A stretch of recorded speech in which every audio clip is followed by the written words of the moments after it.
Let's jump right in. Thinking about traveling to Puerto Rico from the United States? This video will tell you all the current travel restrictions as of July 2021.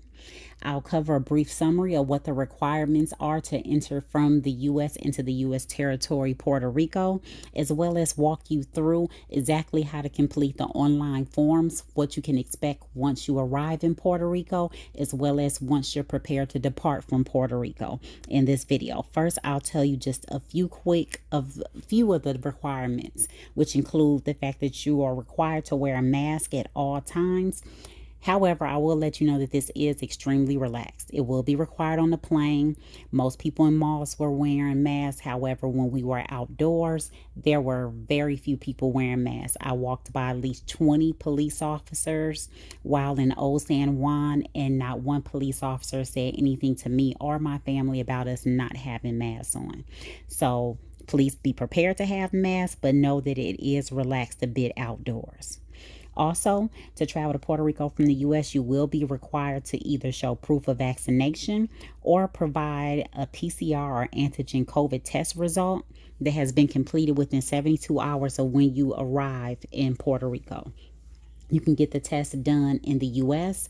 I had mine completed 2 times at an immediate physician care facility. However, I do know there's other walk-in facilities you can get the test completed in, and you may even be able to get them completed at your primary care facility.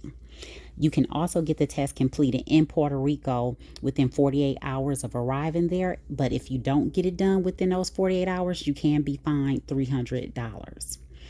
Now, this website that's being shown now is the Discover Puerto Rico website. Once you get on this website at www.discoverpuertorico.com, you can click on the COVID-19 test blue ribbon at the top where it says requirements for entry, learn more. It will take you to another page showing all the travel requirements, mostly what I just mentioned here. You can scroll down to get more details, or you can go just to the second paragraph and click on the bold online portal. It'll take you to the Travel Safe website. Once on this website, again, just providing more on travel restrictions and requirements. However, if you scroll about halfway down the page, you'll get to a Travel Safe box. You'll click on that box. It'll take you to their online form where you'll complete your declaration of travel forms, as well as upload a copy of your vaccination shot card or a copy of your COVID test. So once here, you'll click on register here, click on continue. You'll create your account here by entering in your name. You'll select your gender. You'll select your date of birth. Sorry, I'm a little bit old, so gotta go back a little bit of ways. Enter in the last 4 of your social. Same thing with your phone number.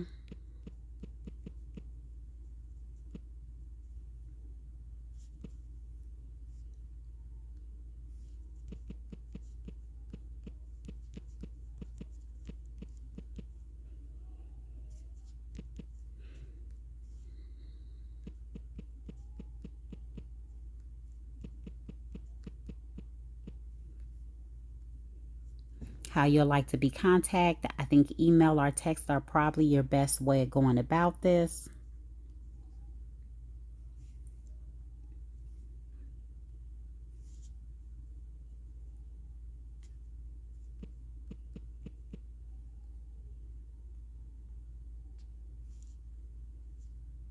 And I'm going to go ahead and click save sign-in information because honestly, I don't remember what I just put in. This is just for the purposes of this video. And here, now you're ready to go ahead and start filling out your information. It keeps you logged in. So you'll go ahead and put in where you live at. Are you vaccinated? It'll ask you, tell you got to provide proof of this. You're going to go ahead and submit your information for your driver's license. So once on here, just go ahead and enter in the information for that. You're going to go ahead and enter in your address.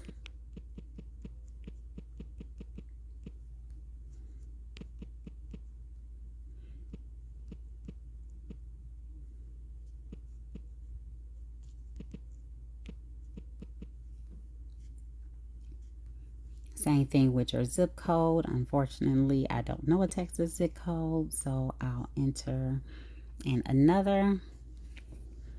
And it says registration complete. So now we're going to press this button to add our first trip. So now that we're in, this is the information that they'll use so that you can be able to get into Puerto Rico once you're there. So we're traveling by plane. It's asking you what airline you're flying on. In my case, I flew there on United. It's asking you about your flight information. So you'll enter your flight number in. You'll tell where you're flying into. I flew into San Juan, SJU.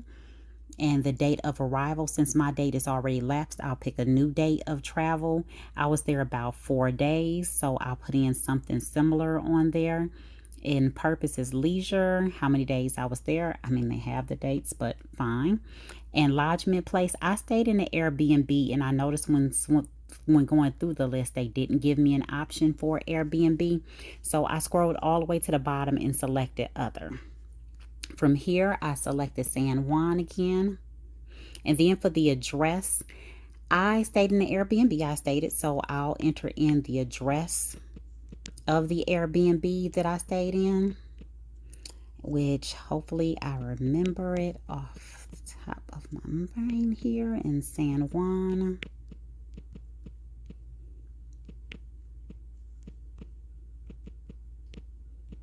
Okay, and again for this, since I stayed in the Airbnb, I'm repeating again, I'm going to just put Airbnb at, and then I'll enter the address again.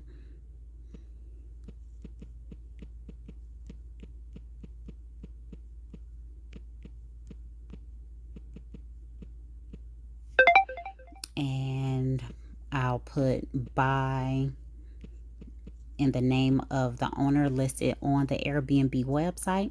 And then it's going to ask me where I'm traveling from. Since I traveled from Chicago, I'm going to put in O'Hare.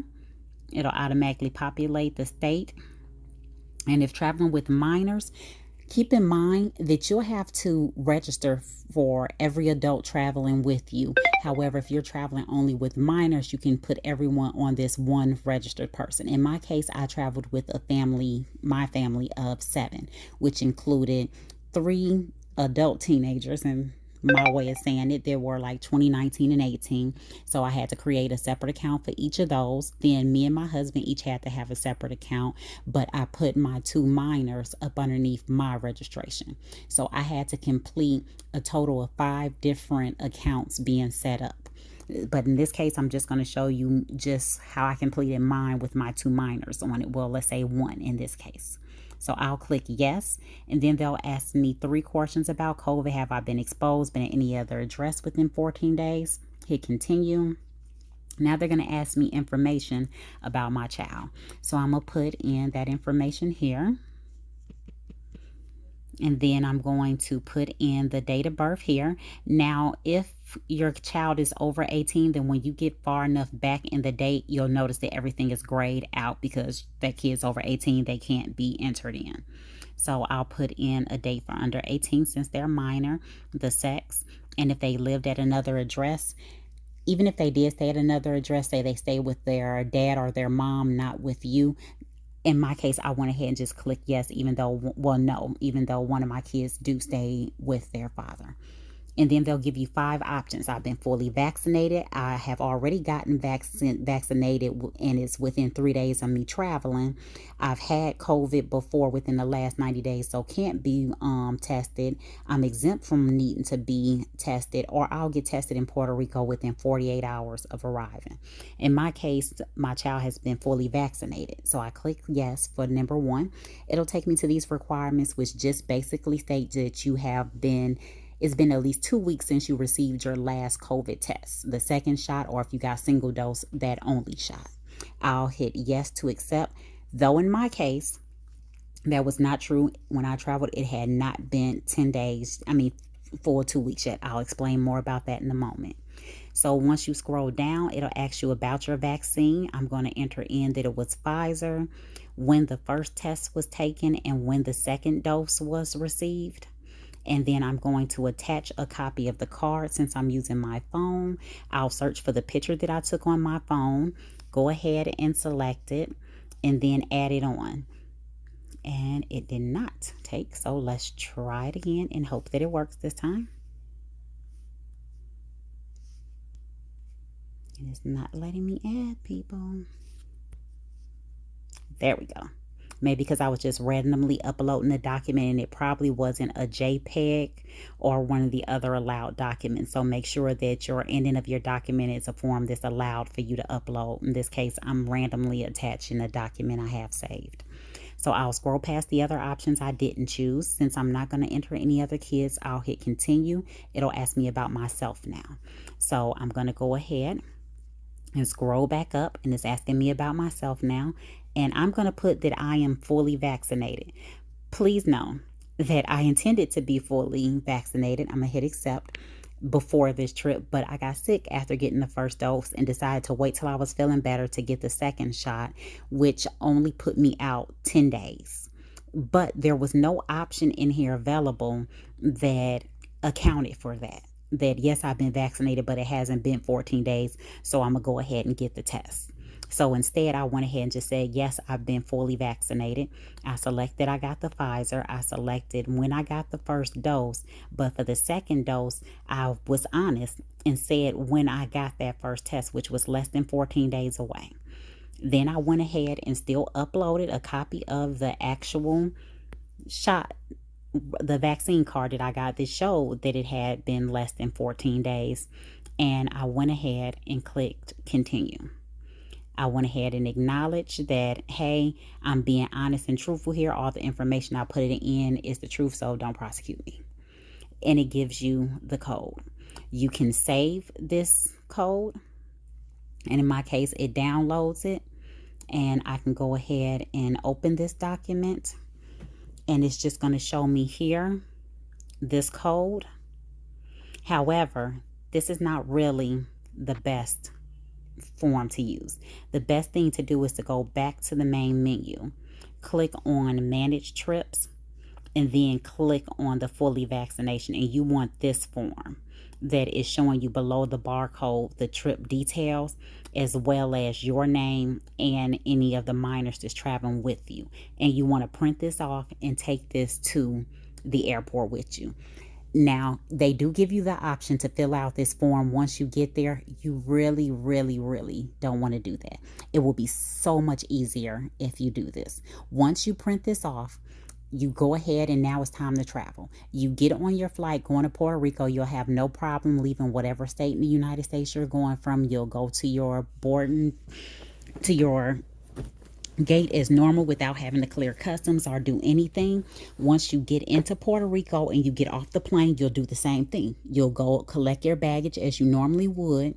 However, before you get ready to leave out the exit, you'll notice a line on the other side, at least if you're traveling through SJU airport. You'll notice a line with a few gentlemen standing there waiting for you. You'll go up to them, you'll hand them this barcode. They will scan this barcode and ask for the ID of anyone that is showing on this document. In my case, I printed one of these for me and I printed another one for my child so that we each got to go through on our own and just show the document.